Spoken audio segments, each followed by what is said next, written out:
Hello guys, konnichiwa, annyeonghaseyo, it's RB Shinko and right now nandito ako ngayon para sa isang Nitro content. Let's go! So ngayong araw na ito, kaka-update lang. Okay, so meron tayong mga bagong pass. Okay, so meron tayong summoning pass. Hindi na siya yung dalawa, no? Pinag-isa na siya. So pwedeng mount or weapon yung kunin nyo dyan. Tapos yan, makukuha nyo yan. Tapos itong special Nitro gear pass. Okay, ito yung mga artifacts natin, like yung feather brooch tsaka yung claw talisman. Tapos itong gold pass yan, kung need, syempre tayong lahat need natin ng gold. Ayan, kaya meron yan. Pero ito kasi random yan, yung box na yan. So pwede kayong makakuha ng 1M, pwede kayong makakuha ng 30k lang. So random siya. Tapos itong crafting pass. So yung crafting pass is magamit nyo to sa pagka-craft ng mga weapon ninyo. Lalo na to, mahal to.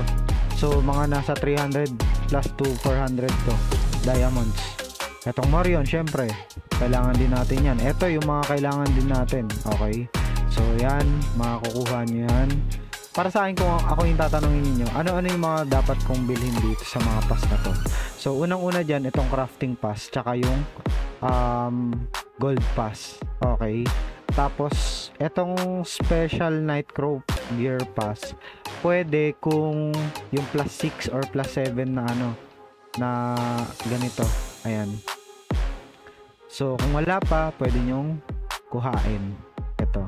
Okay, pero ako dahil wala pa ako nun, baka kunin ko rin to.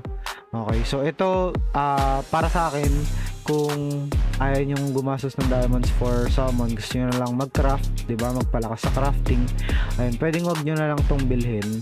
Mag-focus kayo dito sa crafting tsaka sa gold pass, kasi yung gold pass magamit nyo yun sa pagbili ng skills. Tapos itong crafting, syempre para mas mabilis kayo makapag-craft ng items, para mas maging malakas din kayo. Okay, so ito items din to, so isa rin to sa mga mahalaga. So yung optional lang talaga dito is itong special summon pass. Okay, tapos dito naman sa may event, meron silang 2,000. Tapos maglalagin kayo in 7 days. So every 7 days, every day meron kayong makukuhang ganito. So ito, di ko alam kung magkano to, pero alam ko mahal to at magamit nyo rin siya yata, alam ko, sa pagka-craft, pati itong golden carving knife. Okay, so magagamit nyo rin to at isa to sa mga goods din na pwedeng bilhin. Time remaining is 13 days left. So kung halimbawa 5 days na lang, wag nyo na bilhin. Okay, kasi 7 days nyo kukunin, diba?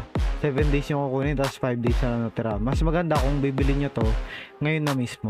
Okay, so para magkaroon kayo ng mga diamonds, okay, katulad ko, so nagbebenta ako. Okay, nagbebenta rin ako. Ang binibenta ko itong gold pouch. Tapos yung old aircraft component, yan. Binibenta ko siya kasi eto na, farm naman yung gold, diba? Pero yung diamond, di mo kayang i-farm. So ayun na lang yung inisip ko.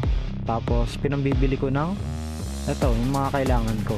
So ganun lang magpaikot kung gusto nyo paikutin yung gold nyo tsaka yung diamond ninyo. So yun lang, and I hope makabili rin kayo. At yan, abangan ninyo yung upload ko about doon sa mga nanalo. So meron ng nanalo at meron ng nakatanggap ng 1k Gcash. Okay, so piniem ko na sila, na bigay nila yung Gcash nila, and ayun, nabigay ko na yung isa, dalawa na lang yung bibigyan ko, and nag-reply na naman na sila. Yung mga hindi ko na PM, syempre alam nyo na yung nangyari.